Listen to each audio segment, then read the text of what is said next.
Bonsoir à tous et bienvenue sur cette nouvelle vidéo qui s'adresse aux familles et aux professionnels, mais avec un langage simplifié, vulgarisé, pour que la compréhension elle soit plus facile et surtout qu'elle réponde à un besoin du quotidien.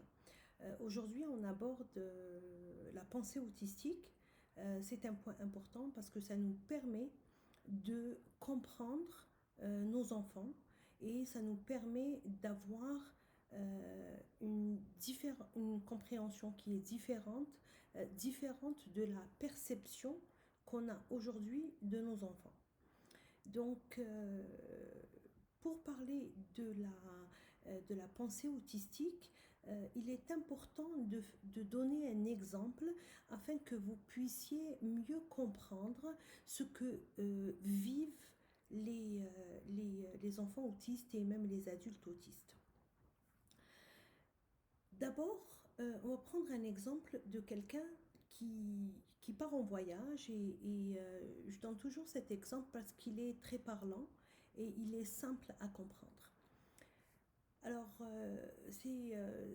supposons qu'il y a un professeur à l'université qui prend un avion et qui part pour le Brésil. Et là, son avion, il y a un problème technique. Il s'écrase, l'avion s'écrase en pleine Amazonie et il se retrouve seul, survivant. Et il marche des heures et des heures jusqu'à ce qu'il tombe sur une tribu qui existe en Amazonie. En fait, il ne connaît pas il connaît pas leur langage. Il l'emprisonne pas, mais en fait, il l'accueille dans leur village, mais ils ont du mal à communiquer. En fait, ils ne comprennent pas leur façon de faire, ils ne sont pas beaucoup habillés, ils ont des bouts de tissu sur leur corps, ils sont en train de l'observer, de le regarder pour comprendre d'où il vient, qu'est-ce qu'il veut dire, il essaye de leur parler en français, puis ils comprennent pas le langage. En fait, eux, ils parlent un langage que lui ne comprend pas. Et même dans l'attitude, euh, ce qu'ils font, ça, c'est pas dans ce qu'il a l'habitude de voir. Et en fait, la seule solution pour ce professeur d'université qui a un quotient intellectuel très élevé, qui, dans une situation particulière, n'arrive pas à s'adapter et à s'accommoder. Donc, ce qu'il va faire, c'est qu'il va commencer à les observer pour mieux comprendre leur fonctionnement. Et pour comprendre leur fonctionnement, il faut beaucoup observer. Parce que c'est quand quelque chose va se répéter qu'il va se faire une conclusion. Il va dire, ah, ils font à chaque fois cette chose-là, donc ça veut dire ça. Puis ils essayent de lui de l'intégrer dans leur quotidien, mais ils ont du mal parce qu'ils n'arrivent pas eux-mêmes, ils n'arrivent pas à lui dire des choses. Puis il comprend que eux, par exemple, dans leur quotidien, leur chef de village, c'est l'homme fort, c'est celui qui chasse, qui ramène le butin à ce village-là. Et il se trouve que euh, lui, il a beau être intelligent, mais quand il l'emmène avec eux à la chasse, ben, il ne peut pas chasser. Donc pour eux, il devient le plus idiot, le moins compétent, selon leurs références, parce il ne sait pas chasser. Est-ce que ça veut dire qu'il n'est pas intelligent? Non.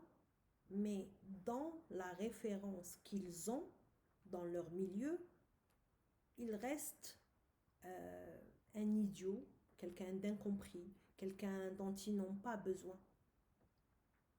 Mais le jour où ils vont pouvoir communiquer, c'est-à-dire qu'ils vont se retrouver à mi-chemin, c'est-à-dire eux, ils vont commencer à comprendre parce qu'ils l'observent, et lui, il va commencer à les comprendre parce qu'il les observe.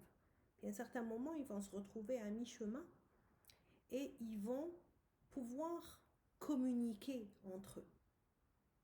Quand ils vont communiquer, ils vont pouvoir utiliser son intelligence dans leur quotidien de tous les jours. Son intelligence, ils vont pouvoir l'utiliser dans la chasse, parce que il va bénéficier de sa façon de voir les choses. Et il va la mettre au service de cette société. Puis, les autres, ils vont lui apprendre à être indépendant, à être autonome, à savoir utiliser ses mains pour aussi vivre. Il n'y a pas, dans ces deux modes de vie, il n'y a pas quelque chose qui est meilleur que l'autre. Ils sont juste différents. Mais ils peuvent, s'ils veulent, mettre le meilleur pour vivre ensemble. Quand ce monsieur pourra un jour retourner dans son monde plus moderne, cette expérience, elle va lui apporter. Et quand le passage de ce monsieur dans ce village en Amazonie va sûrement apporter quelque chose de mieux pour ce village-là. Cette histoire, elle résume l'existence de nos autistes parmi nous. En fait, ils ont une intelligence qui est différente de la nôtre, une perception qui est différente de la nôtre. Le fonctionnement de leur cerveau, il est différent, mais il n'est pas incompétent, il n'est pas défaillant, il est différent. Donc, vous ne comprenez pas le mode de communication. Vous ne pouvez pas communiquer avec lui et lui ne sait pas aussi communiquer avec vous. Parce que lui, il ne croit que ce qu'il voit. Il fait des déductions selon vos comportements. Vous ne pouvez pas dire à un autiste, il faut manger sur la table si vous ne mangez pas sur la table. Comprenez? Il faut rester assis plus de 20 minutes si vous ne restez pas assis 20 minutes. En fait, lui, il emmagasine des informations. Puis souvent, on lui demande de faire ce que nous, on ne fait pas. Si notre vie était structurée, en fait, il va voir cette structure et ça va être beaucoup plus facile. Donc, je veux juste, comme une première étape, que vous compreniez que l'autisme n'est pas une maladie. Ce n'est pas une maladie parce que il n'y a pas un médicament qui va les guérir. En fait, l'autisme est inscrit dans les gènes et existe avant la naissance, même s'ils ont un développement qui nous semble normal jusqu'au 9e mois.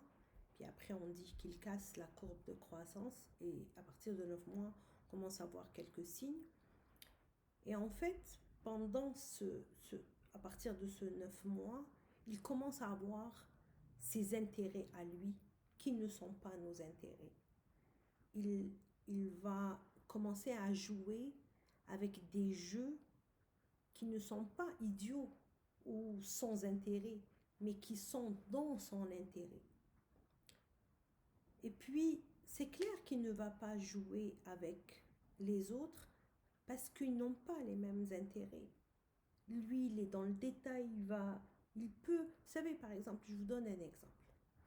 Un ventilateur, regardez un ventilateur, c'est un spectacle. pour lui. Parce qu'il y a plein de phénomènes, le vent, le bruit, ce mouvement hélicoïdal de l'hélice. Tout cela, c'est quelque chose qui l'intéresse, c'est son intérêt. C'est pour ça que les autres enfants qui jouent avec plein de choses, c'est habituel pour nous, eh ben, ça va pas l'intéresser. C'est pas dans son intérêt. Est-ce que pour cela qu'il est idiot ou il a un retard mental? Non. C'est juste que son intérêt, son intelligence ont fait que ses goûts sont différents. Donc, c'est important que vous pensez toujours à ce monsieur qui s'est échoué dans le village là de l'Amazonie. Il n'y a personne qui est mieux que l'autre, mais si on commence à prendre le temps d'observer, on peut mettre nos forces au service de l'autre. C'est ça que je vous demande. Ça, c'est c'est la vidéo de la première partie sur la pensée autistique.